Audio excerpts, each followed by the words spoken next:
I never wanted to make this announcement. I really didn't. Some things just strain you harder and harder until finally you just fizzle out of control. Robbie Walker joined the team because none of you were paying for my Patreon. That's literally why I let him into my life. But then he started pushing and pushing his opinions down my throat like everyone else. I.e., he wanted to do a thing where we were going to talk about how we do a reboot of Sailor Moon because Robbie believed it to be an uninteresting mess. And of course, the big one, the Disney Infinity 3.0 review, which was intended to be the final installment of the trilogy after news of its cancellation broke in early May. I think that this rotten month has sadly bookended itself.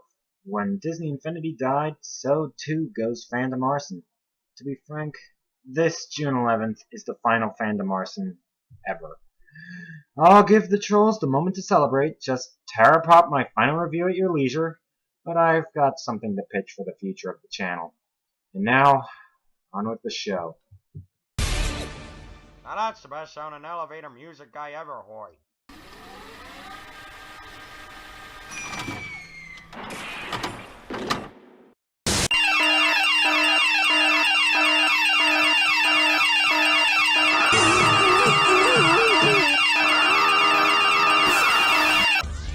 The following recipe is dangerous. Do not try this at home. Or anywhere else, for that matter. It's about high time we all face the facts here. Donald Trump is still serious about running for president, corporate greed is still killing the planet off, and despite all of our hopes and dreams, Viacom is still here. In the pantheon of Viacom douchebaggery, there's one that isn't mentioned within the same breath of, say, breadwinners or fairly odd parents.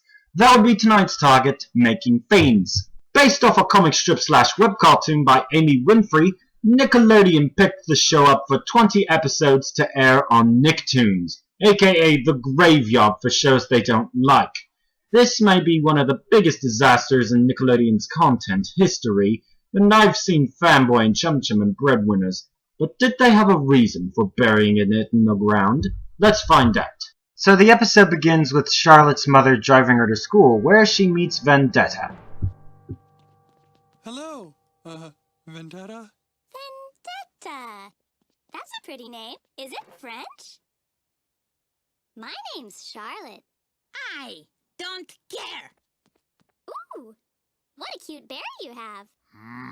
Immediately you see a sort of Dexter and Dee sort of relationship between the two, and it works out because one is higher in at least IQ than the other. It's easy to make two of the same character with different designs and call it a duo. Here we have differences to tell the two girls apart. Vendetta wants to confront Charlotte in class, so she cancels school with sheer force. The fiends that populate the playground try to take her out, but to no avail. Swing, swing, swing, set, swing me to the moon. I can't breathe there, so bring me back real soon. My hamster doesn't like singing. You'd better watch out. He can cut more than rope with those scissors. He can cut paper too? Oh, never mind. She's so mysterious. Charlotte explores the ruins of the town that Vendetta terrorizes and rules with an iron fist when at that particular moment in the pet shop, Vendetta shows up again and Charlotte asks her tons of questions. Naturally, Vendetta wants Charlotte dead. So Vendetta cooks up a fiend to ultimately do the deed, but Charlotte makes it out okay.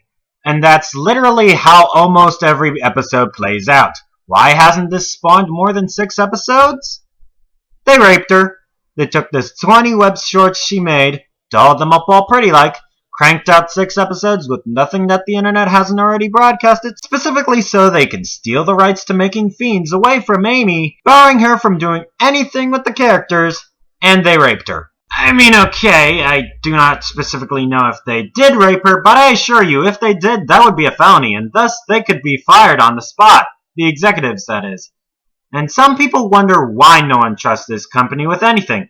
This shit is why! And it's par for the course considering some of the stuff that is overlooked by Nickelodeon.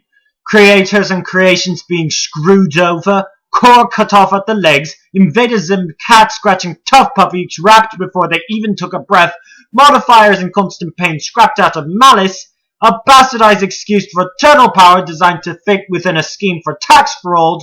But this shit may be the crowning jewel of how underhanded the company can be. Because Viacom is Viacom, and Viacom is the worst. If you think that something is a failure, then that's perfectly fine. But taking the rights away from someone who is just trying to get the creations out there and now may never again? People wonder why I constantly worry about Harvey Beaks and Loudhouse when they're in a company full of brainless card sharks. It's not paranoia, it's unfortunate factual evidence and a track record of corporate greed ruling the world. If there was ever a setup for a Kamen Rider show, here's one right now. This is the same company who fired people on Christmas and sued YouTube with the clear intent of preventing it from exploding as a content platform and showed fraudulent evidence against them that they uploaded to the site. It's no fucking surprise that it's becoming more and more unlikely that this company will stand the test of karma for much longer, so all that's left is to wait for the vultures to pick its carcass apart. I am personally glad that guys like, say, The Rise and Fall of Nickelodeon, who gave me the idea and a good chunk of the script for tonight's target, is tearing apart this sort of schlock, because the way it's been behaving, we need as much customers leaving the ship behind as we can get. Who knows if Amy will ever make Fiends again? But she's definitely not friends with this company, like a lot of us, and her story deserves to be heard as much as anyone else's, as it's just flown under the radar for far too long, and it's another reason why Nickelodeon needs a massive overhaul, or count up their mounting sins as they dive balls first into the armpits of hell where they rightfully belong. Or maybe they'd greenlight Cletus the rapping shark to replace Timmy and Chloe just to make him the second player in some sort of sequel to Never Dead. Jesus fucking Christ. Aiming arrows, I glide my hands along it, right? Yes, yes, of course. Oh, Bella hat!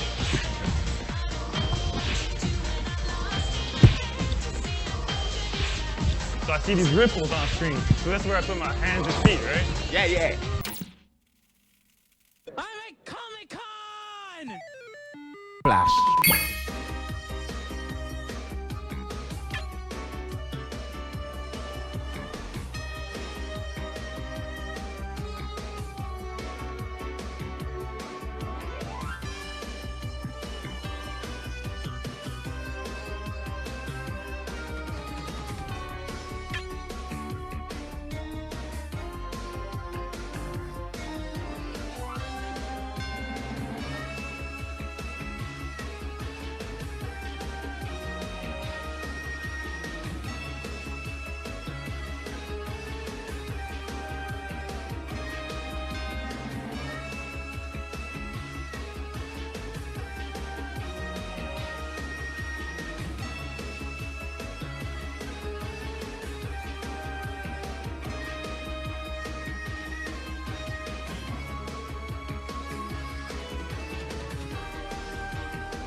Hack slash title.